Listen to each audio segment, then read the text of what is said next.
Setelah kepergian Darren dan Damian ke Spanyol, Amora akhirnya memilih tinggal sementara waktu di mansion milik ayahnya. Langit gelap telah menampakkan pesonanya. Wanita dengan surai panjang yang Ikal alami di bagian bawah itu tampak sedang berjalan santai di area taman belakang mansion. Amora memasukkan telapak tangannya ke dalam saku mantel yang sedang dipakainya. Udara di luar begitu dingin, mampu membuat kulit terbukanya menggigil saat diterpa angin. Nona Amor. Sasha mendekat dan membungkuk hormat ketika menyadari kehadiran Amora. Apa Dr. Desmond ada di peternakan? Tanya Amora. Dia menatap gedung peternakan di hadapannya dengan rasa penasaran. Tempat itu kelihatannya cukup sepi, tidak terlihat ada kegiatan di sekitar sana. Oh, Dr. Desmond sedang ada tamu di kediamannya, seorang perempuan cantik tadi mencarinya kemari, jawab Sasha. Perempuan cantik? Siapa Sasha mengedikkan bahu ke atas. Entahlah non, melihat dari caranya berpakaian, mungkin perempuan itu teman sejawatnya Dr. Desmond. Amora langsung diam membeku. Mereka terlihat sangat akrab, bahkan perempuan itu tak segan memeluk Dr. Desmond tadi, Sasha menambahkan lagi. Amora langsung melipat bibir, entah kenapa rasa penasaran tiba-tiba datang melingkupinya. Dia ingin tahu lebih sosok itu setelah mendengar penjelasan dari kepala pelayannya. Dr. Desmond, pria yang belakangan telah mencuri satu tempat di hatinya, jangan-jangan pria itu sudah punya tambatan hati dalam hidupnya. Resah mendatangi dada Amora. Haruskah dia mencari tahu siapa perempuan itu? Aku akan berkeliling lagi, beristirahatlah ini sudah malam. Maaf sudah mengganggu waktumu. Sasha hanya mengangguk, sebelum akhirnya pergi meninggalkan taman belakang. Setelah Sasha menghilang, Amora berjalan ragu membawa langkahnya pergi ke arah peternakan. Dia berjalan lurus dan keluar melalui pintu pagar besi di samping peternakan. Di samping bangunan tersebut, rumah dinas Desmond langsung terlihat jelas. Bangunan putih dengan gaya arsitek klasik itu tampak sepi dari luar. Amora mempercepat langkahnya, hatinya semakin berdebar saat melihat pintu depan yang sedikit terbuka menampakkan celah. Sepertinya benar sedang ada tamu di dalam, lirihnya. Terlihat ia menyesali keputusannya datang ke tempat ini. Amora seperti orang linglung. Hanya untuk memastikan siapa wanita itu, dia rela malam-malam mengunjungi rumah dinas Desmond. Sambil meremat kedua jari jemarinya, Amora memberanikan diri meneruskan langkahnya yang hanya tinggal beberapa jengkal lagi menuju pintu. Saat keraguan Amora untuk mengetuk pintu kembali datang, tiba-tiba daun pintu itu malah terbuka dengan sendirinya. Terlihat Dr. Desmond keluar bersama seorang perempuan cantik di sampingnya. Nona Amor. Desmond terkejut saat mendapati Amora telah berdiri tegap di depan rumah dinasnya. Tidak biasanya Amora kemari, apalagi ini juga sudah cukup larut. Ada apa? Tumben kemari. Desmond mengerutkan kedua alis tebalnya. Dok, aku. Amora menggigit bibir, tidak mungkin dia menjelaskan jika dia kemari karena Amora penasaran pada sosok wanita yang sekarang sedang berdiri di samping Desmond. Benar kata Sasha, ternyata wanita itu sangat cantik dan sepertinya dia juga seusia dengan Desmond. Masuklah ke dalam, tunggu aku di dalam, aku akan mengantar Hiyeri ke gerbang dulu.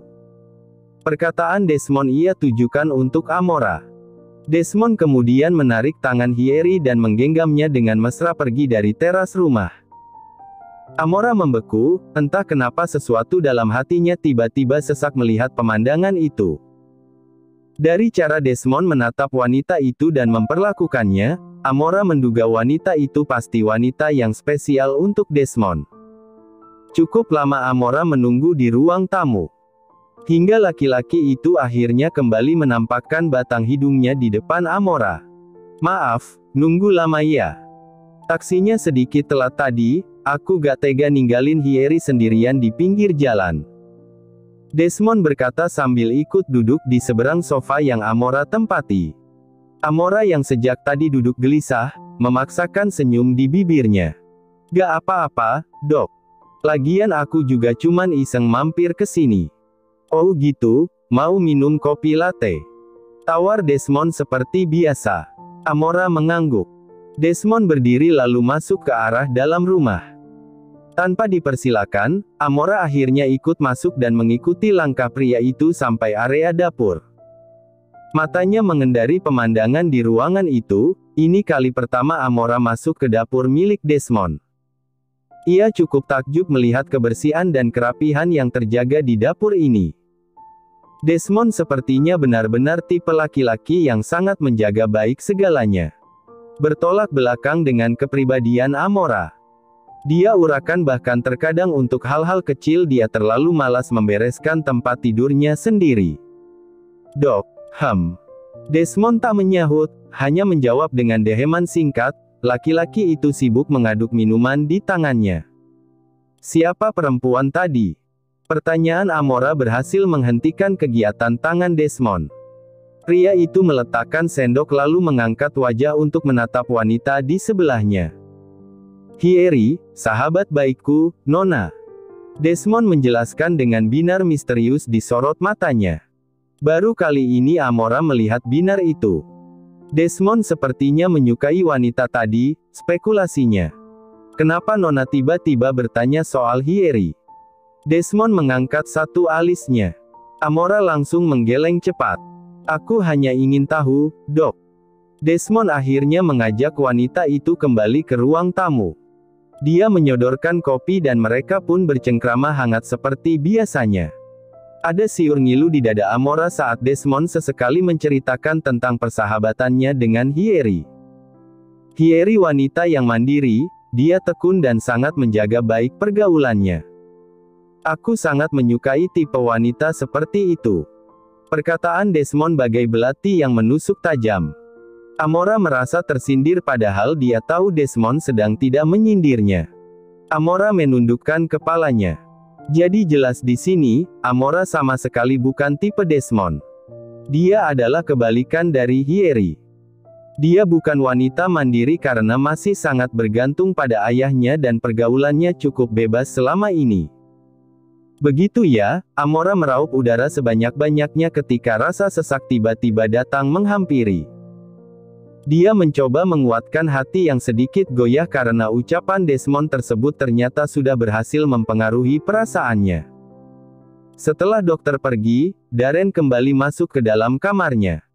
Syukurlah, sekarang dia bisa bernapas sedikit lega. Dokter yang menangani Bella tadi mengatakan kalau tidak ada sesuatu yang perlu dikhawatirkan mengenai kondisi Bella dan bayi dalam kandungannya.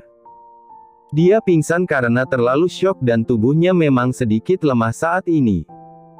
Darren duduk perlahan di atas ranjang tempat Bella berbaring. Dia menatap lekat wajah wanita yang sudah sangat dirindukannya itu. 5 bulan lebih setiap harinya bagaikan di neraka. Darren hampir kehilangan kewarasannya karena memikirkan nasib Bella. Siapa sangka sekarang takdir malah mengizinkannya untuk menemui wanita ini lagi.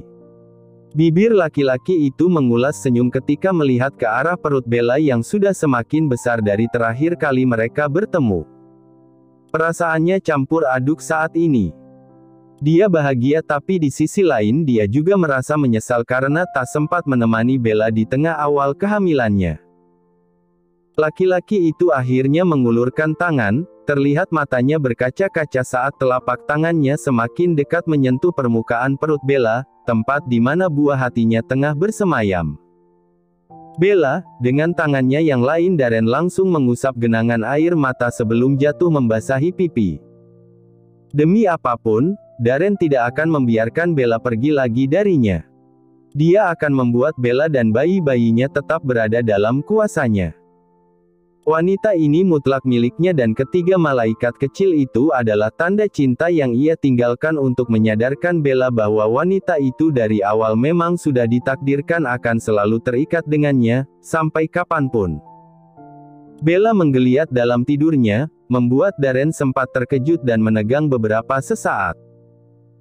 Tapi begitu Bella tak bergerak lagi, Darren akhirnya berdiri untuk melepas jas yang dikenakannya, perlahan sambil matanya tetap terpaku pada wajah cantik di hadapannya.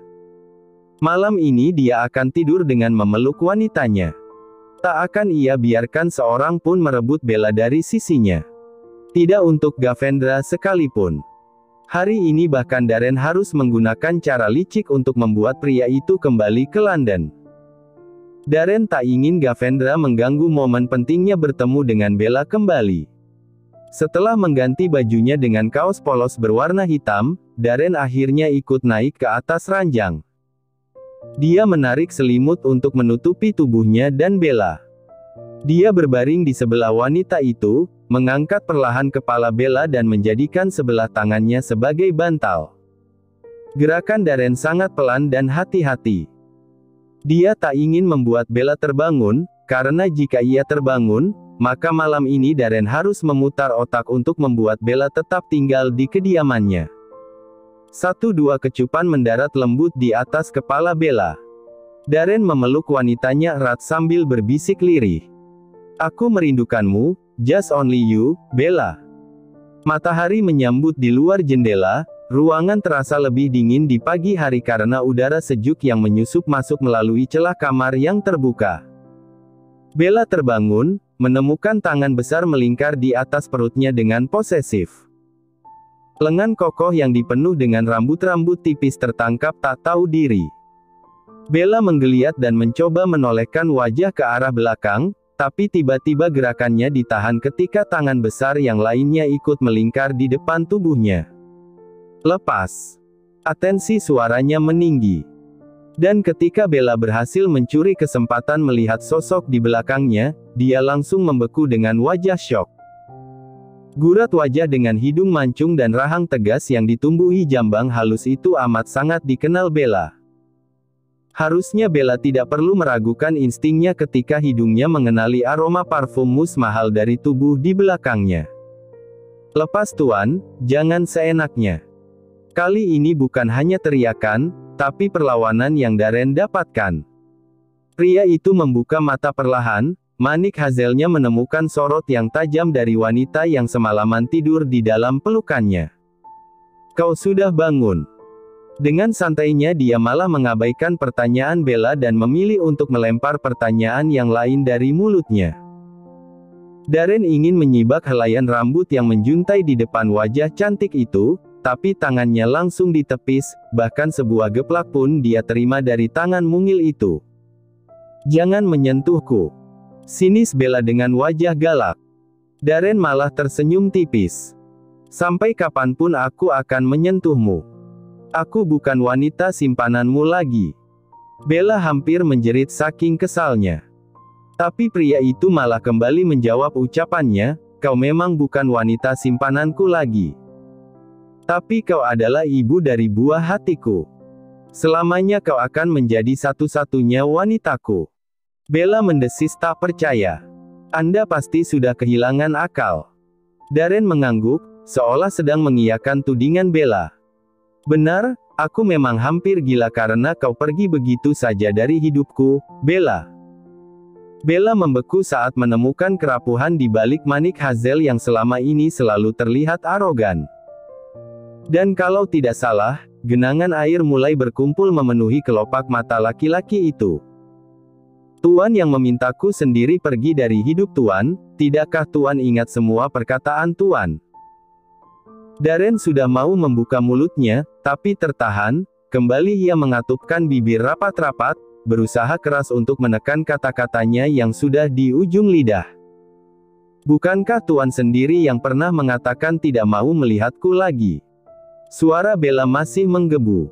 Darren tahu wanita itu masih tersulut emosi padanya. Dan kali ini dia membiarkannya, lebih baik begini.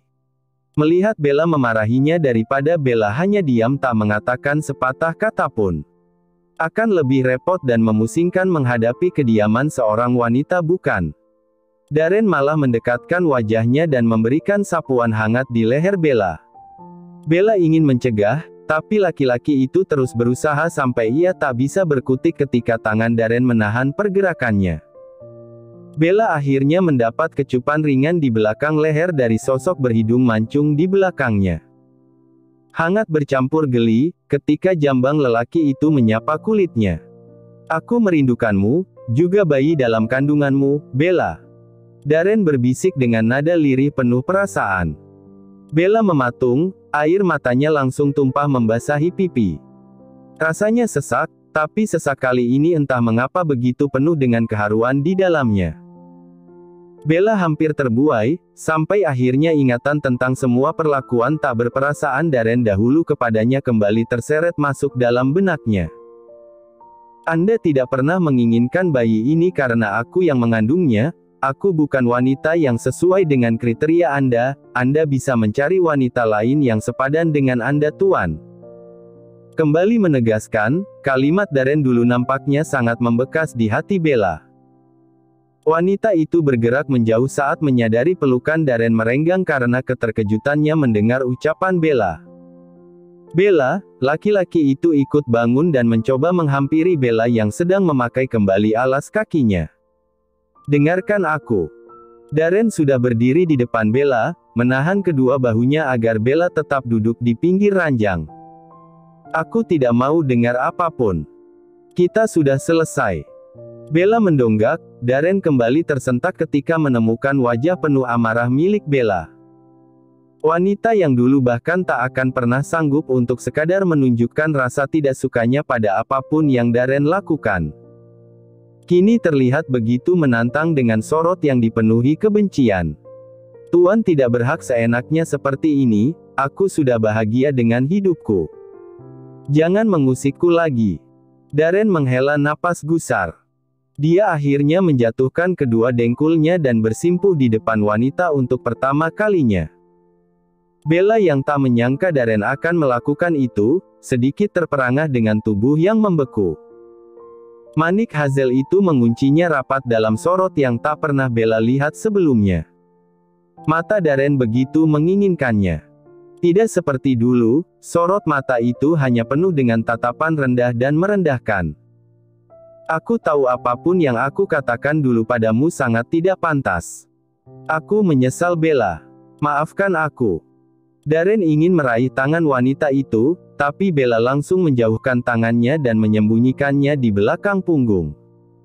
Masih terekam jelas setiap kalimat-kalimat hinaan Darren untuknya. Darren tak pernah menginginkannya. Dan Bella yakin sekarang pun pria itu pasti hanya ingin mempermainkannya saja. Jika Tuan hanya ingin maaf dariku, aku sudah memaafkanmu, tapi jangan pernah usik hidupku lagi. Bella, Darren benar-benar sudah sangat frustrasi, dia tidak tahu lagi harus dengan cara apa membujuk Bella untuk percaya pada ucapannya. Bella berdiri dan membawa langkah pergi menuju ke arah pintu. Tapi gerakannya tertahan saat Darren tiba-tiba menarik kedua tangannya dan memeluk erat dari belakang. Jangan pergi lagi dariku, Bella. Suara laki-laki itu terdengar sedikit sumbang. Bella mematung, air mata jatuh kembali di kedua kelopaknya. Tak ada yang bisa Bella lakukan selain berusaha menjauh dari laki-laki yang menjadi sumber rasa sakitnya selama ini. Selama 5 bulan terakhir akhirnya dia bisa mulai hidup dengan damai bersama buah hati dalam kandungannya, tak disangka takdir malah tega mempertemukannya lagi dengan laki-laki ini. Aku tidak bisa Tuan. Lepaskan aku mohon. Bella menangis sesenggukan. Tubuhnya bahkan gemetar dalam pelukan laki-laki itu. Darren memejamkan mata, rasa sesak menghantam dadanya kuat. Dia menyadari kesalahannya dulu mungkin sudah sangat keterlaluan pada Bella. Tapi tidak bisakah dia mendapat kesempatan sekali saja? Aku mencintaimu, Bella. Berbisik lirih, akhirnya kalimat itu keluar juga dari mulutnya. Bella menghentikan tangisnya. Ia menegang tak mampu menyembunyikan rasa terkejutnya. Bella berbalik dan semakin syok ketika menemukan pipi laki-laki itu sudah basah oleh air mata. Sorot itu menatapnya, sama terlukanya. Kembalilah padaku, aku tidak bisa hidup tanpamu Bella. Darren ingin meraih tangan itu, tapi Bella kembali mundur ke belakang. Dia masih belum bisa menerima semua yang Darren ucapkan. Semua seakan seperti mimpi bagi Bella. Terlambat Tuan. Aku sudah bahagia dengan hidupku yang sekarang. Bella, cukup. Aku tidak ingin mendengar apapun lagi. Kembalilah pada Nyonya Miranda. Dialah wanita yang sepadan dengan Anda. Bella meraih gagang pintu lalu wanita itu segera melesat cepat meninggalkan ruangan itu. Darren tak tinggal diam, dia mengejar Bella dan masih berusaha keras menahan kepergiannya. Damian yang berada di ruang tamu terkejut saat melihat wajah tegang keduanya, terlebih Darren, mata dan hidung laki-laki itu terlihat merah seperti baru selesai menangis. "Buka pintunya Damian!" teriak Bella pada Damian.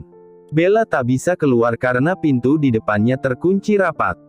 "Kamu tidak akan kemana-mana Bella," tegas Darren sambil memutar tubuh Bella agar mau menghadap ke arahnya. Satu tamparan akhirnya mendarat di pipi Darren. "Jangan berkata seenaknya. Aku bukan barang yang bisa Anda miliki begitu saja. Kita sudah tidak terikat hubungan apapun, jangan lupa Anda sendiri yang meminta saya pergi waktu itu." Damian melongo melihat wanita di hadapannya. Bella berubah drastis. Wanita yang bahkan tak pernah meninggikan suaranya di depan tuannya, kini dengan berani dia bahkan sanggup melayangkan tamparan pada Darren. Darren hanya mematung, tamparan itu tak berarti apapun baginya. Dia kembali memegang tangan Bella walau wanita itu terus menolaknya. "Apa yang harus aku lakukan agar kamu mau memaafkanku, Bella?" Darren menatap Bella sungguh-sungguh. "Pergi dari hidupku tuan, jangan mengganggu hidupku lagi." Darren menggeleng keras. "Tidak, selain itu. Aku akan menuruti apapun permintaanmu. Aku ingin pulang." Bella tiba-tiba memegangi perutnya saat merasakan rasa kram yang cukup mengganggu. Wajah Darren berubah panik, dia langsung memapah Bella dan membantunya duduk di sofa ruang tamu. "Dam, tolong ambilkan air dan obat di kamar," titah Darren pada Damian. Damian mengangguk, dia segera bergegas pergi membawa langkah menuju ruangan lain. Tak lama Damian sudah kembali dengan plastik obat dan gelas berisi air putih di tangannya. "Minum obatnya dulu." Darren membantu Bella meminum beberapa obat yang sudah dibukanya dari cangkangnya. Bella meneguk air putih dari tangan Darren dengan rakus. Kemudian ia menyenderkan punggungnya ke sandaran sofa. Wajahnya sedikit pucat dan ia kelihatan masih kesakitan. Darren sadar, sepertinya pertengkaran ini membuat Bella kembali merasa stres seperti tadi semalam. Wanita itu memejamkan mata, masih meringis menahan nyeri di bagian perut. Ketika sebuah usapan lembut tiba-tiba dirasakan di atas perutnya, wajah Bella kembali berubah normal. Rasa sakit itu akhirnya berangsur mereda. "Masih sakit?" Darren menatap Bella dengan gurat kecemasan yang pekat. Bella membuka mata dan menemukan tangan Darren yang masih memberi usapan halus di perutnya yang sudah membesar. Bella tak menjawab, malah memilih memalingkan wajah ke arah lain. "Aku tidak akan membiarkanmu pergi dalam kondisi seperti ini." Tanpa menunggu persetujuan Bella, Darren mengangkat tubuh wanita itu, menggendongnya kembali ke arah kamar. Kali ini Bella tak menolak, karena ia juga masih merasa sedikit sakit pada bagian perutnya. Darren membaringkan Bella di atas tempat tidur, menarik selimut di sana, lalu gegas menutup tubuh Bella yang kini sudah berpindah posisi memunggunginya. Darren duduk di samping tubuh Bella sambil menghela napas panjang. Dia tahu dari awal sejak berhasil menemukan keberadaan Bella, ini tak akan berjalan dengan mudah. "Kau boleh mengatakan apapun, melampiaskan semua padaku, tapi yang harus kamu tahu Bella, keputusanku sudah bulat. Aku akan tetap memperjuangkanmu juga bayi dalam kandunganmu. Kalian milikku dan sampai kapanpun akan tetap seperti itu." Wanita yang berbaring di sebelahnya itu tak menyahut ucapannya lagi. Tapi Darren tahu Bella pasti mendengar semua yang ia katakan barusan. Laki-laki itu akhirnya berdiri dan membungkukkan tubuhnya, memberi satu kecupan manis di kepala Bella. Lalu berucap pelan sebelum pergi. "Aku mencintaimu, Bella. Dengan sepenuh jiwaku.